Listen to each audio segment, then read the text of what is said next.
الفاتحة. أعوذ بالله من الشيطان الرجيم. بسم الله الرحمن الرحيم. الحمد لله رب العالمين الرحمن الرحيم مالك يوم الدين. إياك نعبد وإياك نستعين اهدنا الصراط المستقيم صراط الذين أنعمت عليهم غير المغضوب عليهم ولا الضالين. الفاتحة. إلى أرواح آبائنا وأمهاتنا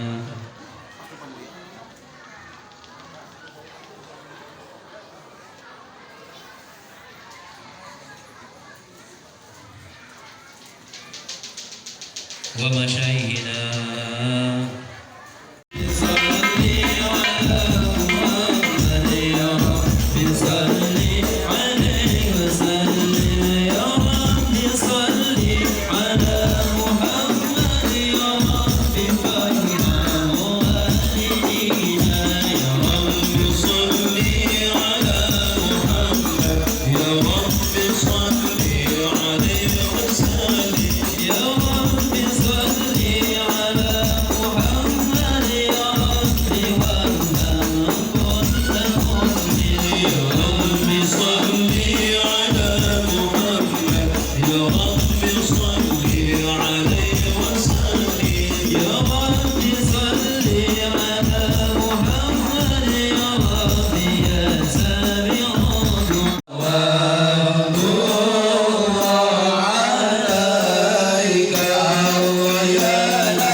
Assalamualaikum warahmatullahi wabarakatuh. Waalaikumsalam warahmatullahi wabarakatuh.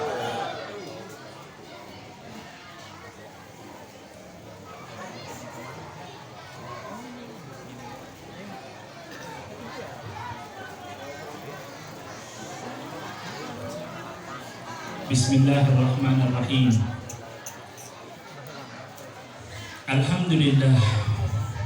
Alhamdulillah Rabbil Alamin wa bihi nasta'in wa ala umur dunya wad din.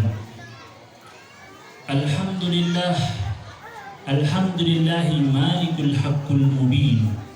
Alhamdulillah alladzi hadana bil iman wal yaqin.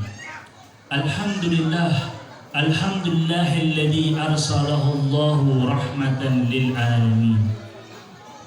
Allahumma salli wa sallim ala sayyidina Muhammadin. Dan kita mengadakan perayaan Isra wal Mi'rajnya Rasulullah sallallahu alaihi wasallam. Perkumpulan kita di sini perkumpulan yang sangat nikmat, perkumpulan yang sangat agung, perkumpulan yang tidak diragukan lagi, karena kita memperingati manusia yang sangat agung, yang diagungkan oleh yang maha agung. Karena kita memperingati manusia yang mulia, yang dimuliakan oleh yang maha mulia, yaitu Muhammadur Rasulullah sallallahu alaihi wasallam. Beruntung kita hadir di sini. Maka kita harus bersyukur kepada Allah, dipilih oleh Allah berkumpul di tempat ini, yang mana Allah Subhanahu wa ta'ala mengabulkan hajat-hajat orang yang hadir di sini dan mengampuni dosa-dosa orang yang hadir di majlis seperti ini. Maka dibilang dalam hadis Nabi Muhammad sallallahu alaihi wasallam, majlis seperti ini majlis rawdah min riyadil jannah, taman dari tamannya surganya Allah Subhanahu wa ta'ala.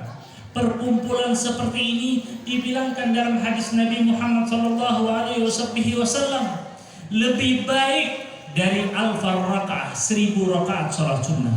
Lebih baik alfal riyadul marid, lebih baik 1000 kali dari menengok orang sakit. Lebih baik dari 1000 mengantar jenazah. Hadirmu seperti ini. Karena apa? Hadirnya kita di sini dalam majlis ilmu, dalam menuntut ilmu dan merayakan Isra wal Mi'rajnya Rasulullah sallallahu alaihi wasallam sangatlah agung, yang mana kita merayakan dan memuliakan manusia yang dimuliakan oleh Allah Subhanahu wa ta'ala. Dan kumpulnya kita sekarang di bulan Rajab, bulan yang dimuliakan oleh Allah Subhanahu wa ta'ala. Bulan yang dikatakan di dalam Al-Quran Arba'atul Hurum. Dalam 12 bulan Allah memuliakan 4 bulan, yaitu Zulhijjah, Zulqa'dah, Zulhijjah dan Muharram, dan terakhir Rajab. Yang 3 berurutan dan yang keempat itu terpisah. Yang mana bulan ini dahulu zaman jahiliyah dimuliakan oleh dahulu orang kafir. Bulan-bulan ini sampai tidak ada perperangan di bulan ini, sampai dikhususkan bulan ini dibilang Syahrul Asam, bulan yang sunyi, bulan yang dimuliakan oleh mereka, sampai-sampai tidak ada perperangan, sampai-sampai musuhnya itu dijamu menjadi tamu. Tapi ketika bulannya selesai maka perperangan. Orang Arab, kalau kita hobinya, kalau sekarang hobinya anak kecil itu main lato-lato. Kalau orang Arab dahulu hobinya perang, hobinya main pedang. Orang Arab dahulu hobinya seperti itu. Tapi ketika masuknya Arba'atul Hurum, 4 bulan ini yang dimuliakan oleh Allah, maka dia turut pedangnya dia taruh, dia menjamu tamu-tamu, dia menjamu musuh-musuhnya menjadi tamu, karena menghormati bulan Arba'atul Hurum. Dan bulan Rajab ini bulan yang dimuliakan oleh Allah, sampai-sampai di dalam hadis Nabi Muhammad SAW dikatakan khamsul layali hinna la yurudduna iddat doa, 5 malam yang tidak akan tertolak doanya oleh Allah Subhanahu wa ta'ala. 5 malam yang tidak tertolak. Yang pertama, awal laila minar Rajab, malam pertama di bulan Rajab. Yang kedua, malam nisfu Sya'ban. Yang ketiga, malam Jumat. Yang keempat dan yang kelima, malam Idul Fitri dan Idul Adha. Ini malam-malam tidak akan tertolak doanya oleh Allah Subhanahu wa Ta'ala. Dan dikatakan oleh hadis Nabi Muhammad SAW atau ulama mengatakan Ar-Rajab Syahrullah. Rajab itu bulannya Allah. Dan Sya'ban syahri, bulannya Rasulullah SAW. Dan Ramadan syahr ummati, dan Ramadan itu bulan umatku. Maka dikatakan oleh ulama, dianjurkan oleh ulama itu Rajab itu bulannya istighfar, untuk kita memperbanyak istighfar, bertaubat kepada Allah Subhanahu wa Ta'ala. Maka di bulan ini kita perbanyakinlah istighfar dan bertaubat kepada Allah Subhanahu wa Ta'ala. Ulama dan orang-orang saleh mempersiapkan untuk menyambut bulan Ramadan, dia mempersiapkan dari bulan Rajab dan bulan Sya'ban. Bahkan ada ulama-ulama yang lain mempersiapkan dari 6 bulan sebelumnya.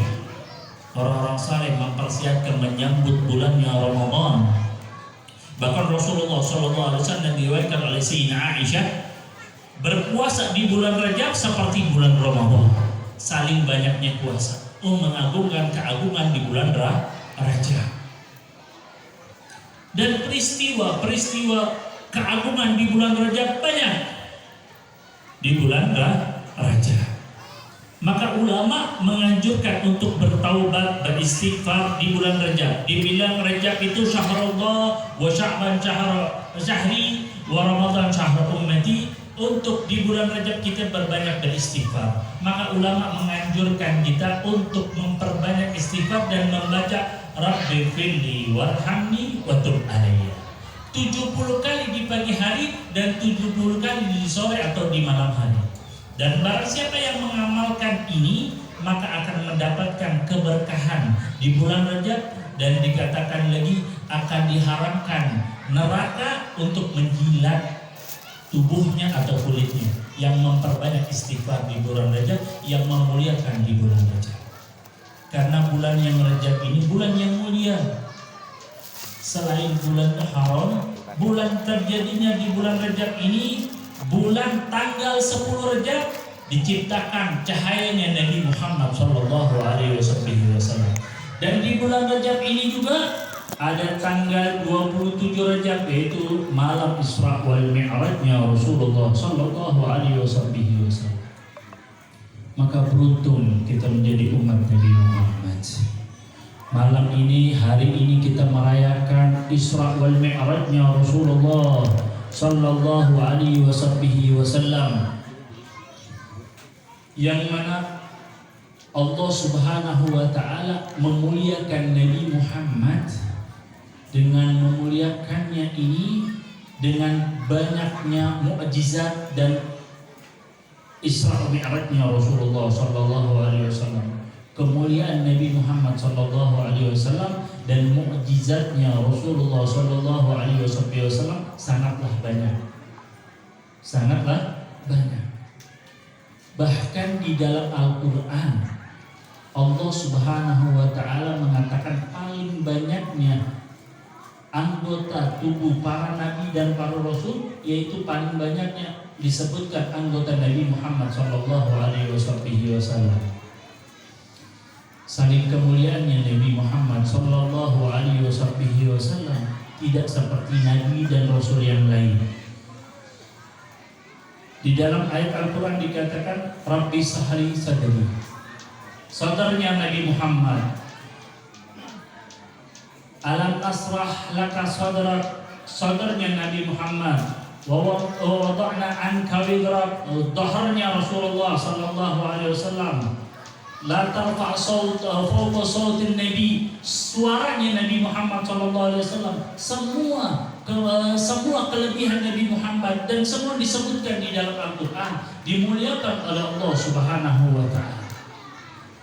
Dalam Isra wal Mi'rajnya Rasulullah, Di tahun itu Rasulullah Shallallahu Alaihi Wasallam dibilang amul huzun, yaitu tahun yang sedih, tahun yang menyedihkan Rasulullah, di mana Rasulullah Shallallahu Alaihi Wasallam ditinggal wafat oleh istrinya tercinta, yaitu Sayyidina Khadijah. Setelah itu ditinggal juga dengan pamannya yang selalu mendukung Rasulullah Shallallahu Alaihi Wasallam, yang selalu membela Rasulullah Shallallahu Alaihi Wasallam. Ketika itu sedihnya Rasulullah Shallallahu Alaihi Wasallam. Dan bahkan di tahun itu juga Rasulullah Shallallahu Alaihi hijrah ke Taif. Dan sampai di Taif Rasulullah Shallallahu Alaihi Wasallam bukan dapat sambutan baik, lakin sambutan yang jelek. Maka Rasulullah Subhanahu wa Ta'ala memanggilnya. Kemudian Rasulullah Sallallahu Alaihi Wasallam, Nabi Allah Musa meminta kepada Allah untuk bertemu kepada Allah atau melihat Allah Subhanahu wa Ta'ala.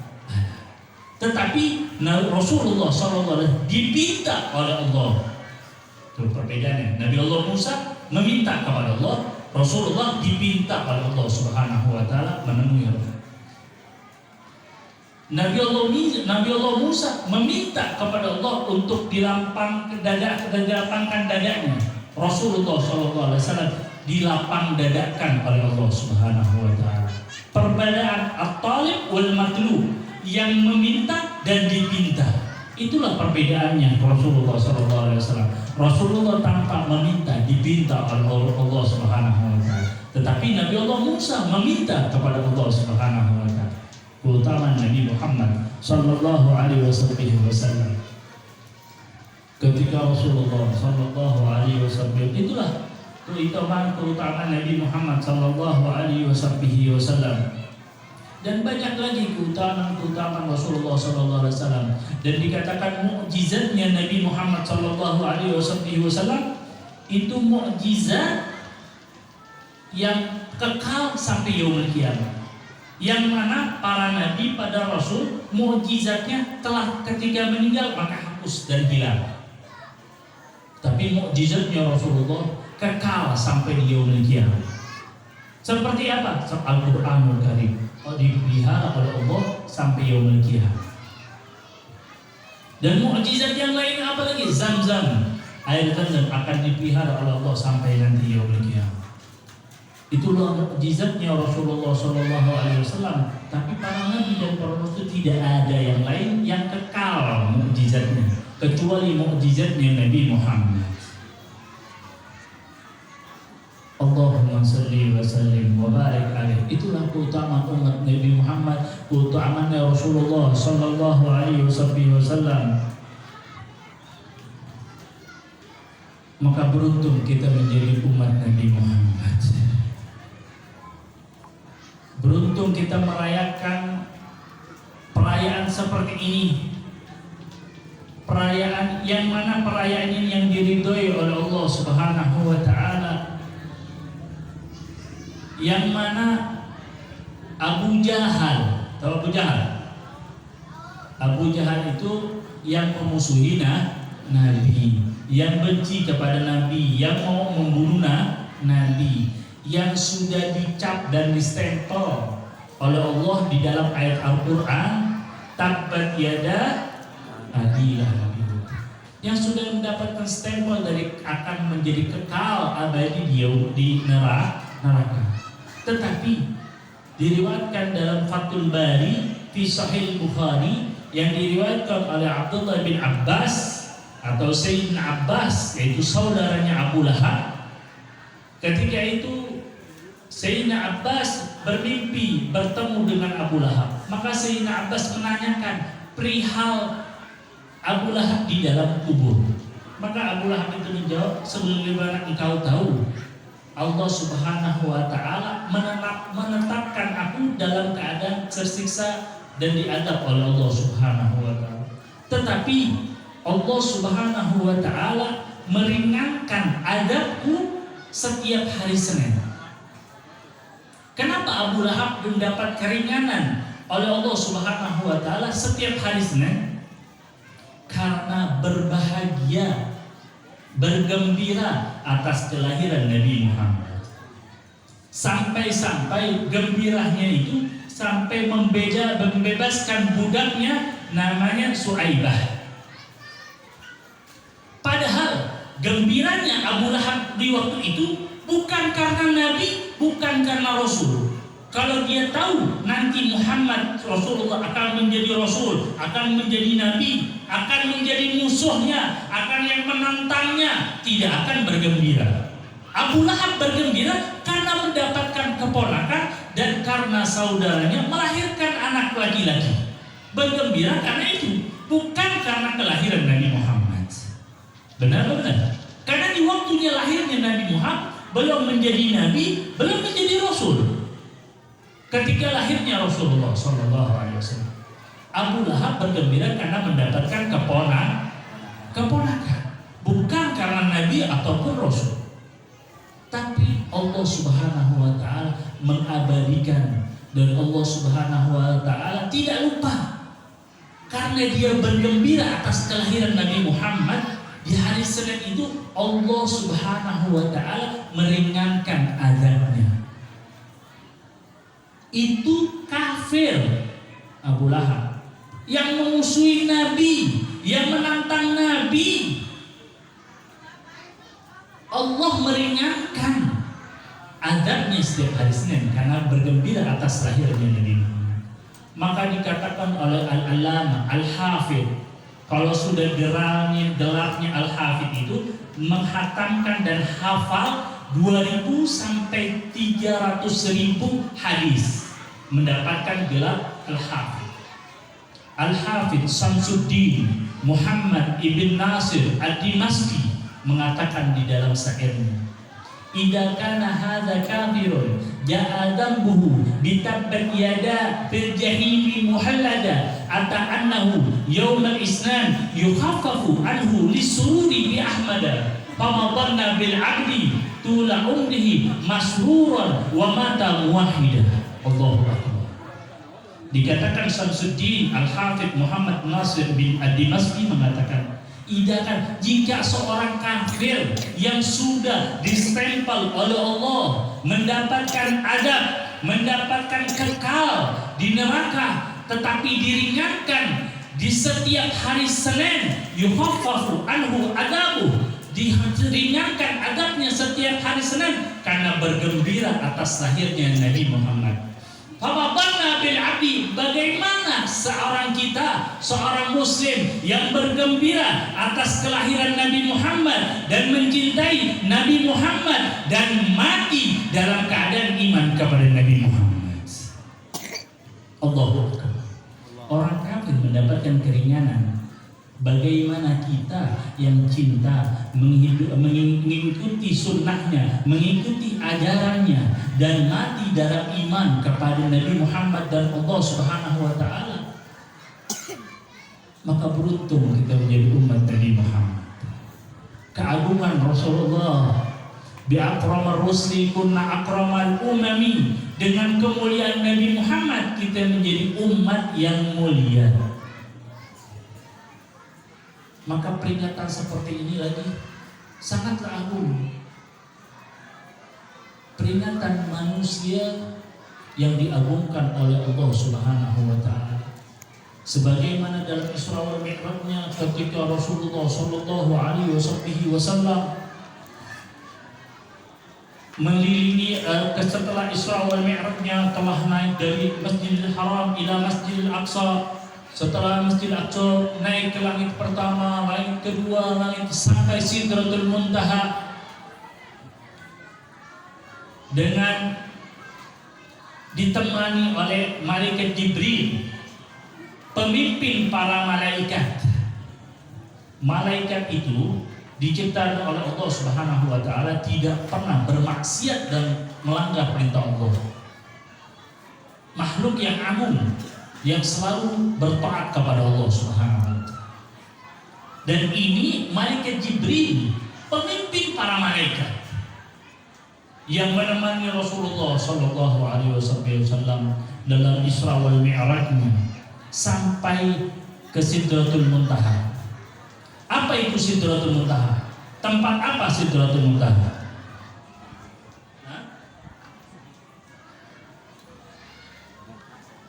Tempat apa Sidratul Muntaha?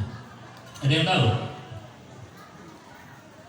Tempat yang dibuat oleh Allah Subhanahu wa taala, tempat khususnya Nabi Muhammad sallallahu alaihi wasallam. Bukan tempatnya Allah.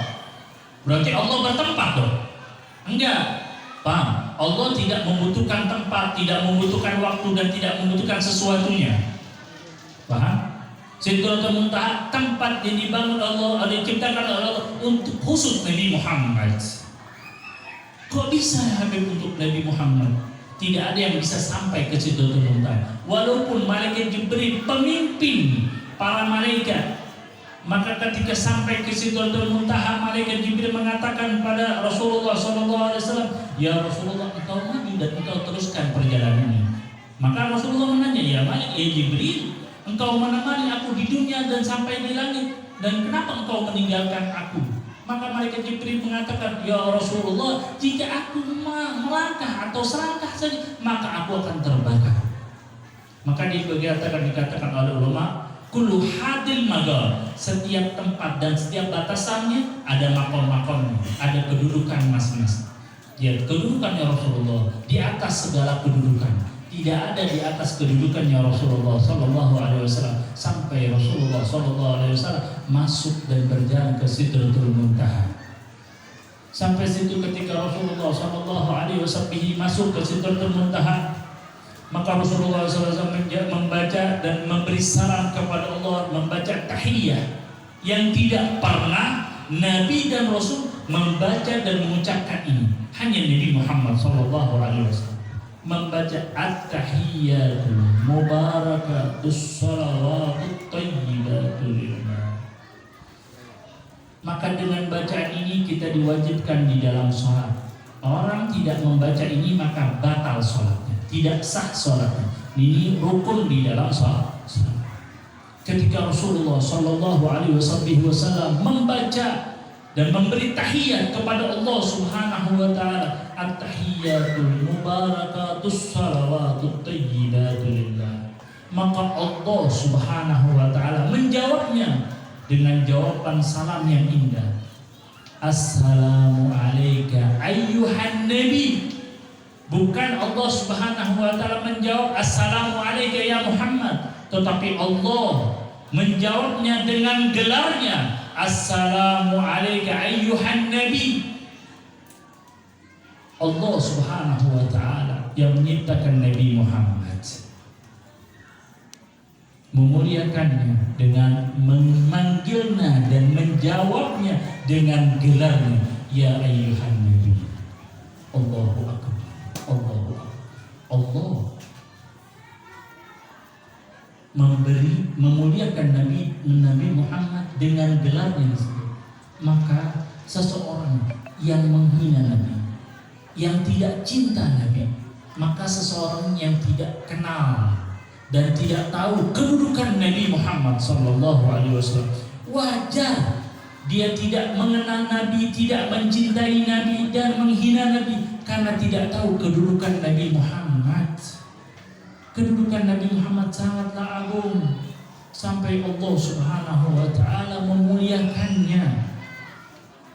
Tidak ada nabi, tidak ada rasul yang dipanggil oleh Allah dengan gelarnya. Nabi dan Rasul dipanggil oleh Allah dengan namanya. Ya Adam, ya Nuh, ya Musa. Semua dipanggilnya para Nabi dan Rasul dengan namanya. Tetapi Nabi Muhammad dipanggil oleh Allah dengan gelarnya. Ya ayyuhan Nabi, ya Rasulullah, ya ayyuhar Rasul. Allah Subhanahu wa ta'ala. Tidak ada Nabi dan Rasul walaupun ulul azmi yang bertemu langsung dengan Allah. Maka ini sangatlah kedudukan yang sangat tinggi. Kalau kita renungkan tidak ada nabi dan rasul yang bertemu kepada Allah, yang dimuliakan oleh Allah, yang di umatnya dimanjakan oleh Allah. Maka kita harus bersyukur kepada Allah, bersyukur kepada Nabi Muhammad dengan nikmat yang kita dapati, nikmatul yang kita bersyukur, nikmat iman dan nikmatul Islam. Ada nikmat yang paling besar di atas nikmat Islam dan nikmatul iman. Apa? Yaitu nikmat Nabi Muhammad. Kalau bukan Nabi Muhammad, kita tidak kenal Allah, tidak ada iman maupun Islam. Maka nikmat yang paling agung, nikmat yang paling tinggi yaitu Nabi Muhammad. Tidak bisa mengenal Nabi Allah, tidak bisa mengenal keimanan kepada Allah kalau bukan Nabi Muhammad. Allah kedudukannya Nabi Muhammad. Tetapi dengan kedudukan yang besar, sangat agung kedudukan Nabi Muhammad, maka dibilangkan oleh ulama, Sayyidina Rasulullah Muhammad bin Abdullah, bashar la kal bashar, manusia tapi bukan sembarang manusia. Atau sebagian ulama mengatakan yakut, tahu yakut? Batu yakut. Hajar la kal hajar, batu tapi batu permata, tapi bukan sembarangan batu. Batu yakut, batu permata, sangat mulia. Nah, itulah Nabi Muhammad, manusia tapi bukan sembarangan manusia. Rasulullah Shallallahu Alaihi Wasallam, beruntung kita menjadi umat Nabi Muhammad. Bahkan nanti kita dimasukkan di dalam surganya Allah setelah para nabi dan para rasul. Maka umat yang paling pertama masuk surga yaitu umat Nabi Muhammad. Walaupun kita di akhir diutusnya dijadikan umat di akhir zaman, tapi kita masuknya pertama yang masuk surga. Ketika Rasulullah Shallallahu Alaihi Wasallam mengetuk pintu surga, maka malaikat khazail jannah, malaikat yang menjaga pintu surga bertanya, man fil bab, siapa di pintu? Maka Rasulullah menjawab, ana Muhammad bin Abdullah, Muhammadur Rasulullah. Maka malaikat penjaga pintu surga menjawab, bika umirtu la aftar ahadan gablan, aku diperintahkan oleh Allah tidak boleh membuka pintu ini sebelum engkau ya Rasulullah memasuki pintu surga ini. Maka sampai di situ Rasulullah SAW tidak langsung masuk, maka dimasukkan oleh Rasulullah para nabi dan para rasul. Setelah para nabi dan para rasul dimasukkan umat Nabi Muhammad. Allah berkat Nabi Muhammad sallallahu alaihi wasallam, af'alu insyaallah, maka aku akan kerjakan itu nanti. Tetapi kata Rasulullah, bantulah aku untuk akthar sujud, engkau membanyak bersujud salat kepada Allah Subhanahu wa taala. Dan Rasulullah sallallahu alaihi wasallam dan Sayyidina Anas bin Malik bertanya, ya Rasulullah, bagaimana aku nanti mencari engkau di akhir kiamat nanti, di akhir nanti? Maka Rasulullah sallallahu alaihi wasallam bertanya, carilah aku di yaumul hisab, di tempat hisab. Rasulullah bilang cari di tempat hisab. Terus lagi, carilah aku kalau tidak engkau dapatkan di sirat. Di sirat. Maka kalau tidak engkau mendapatkan lagi, carilah aku di lauhul mahsyar, di yaumul mahsyar. Maka Rasulullah SAW di tempat ini nanti dia mungkin akan berpindah-pindah untuk menyelami umat Nabi Muhammad. Segitu cintanya Rasulullah SAW kepada umat Nabi Muhammad. Maka beruntung kita menjadi umat Nabi Muhammad. Maka kita harus bersyukur dengan menjadi umat Nabi Muhammad, dengan kecintaannya kepada kita, dengan sungguh-sungguh cinta. Maka mana korbanan kecintaan kita kepada Nabi Muhammad? Karena cinta itu harus dengan pengorbanan. Orang tua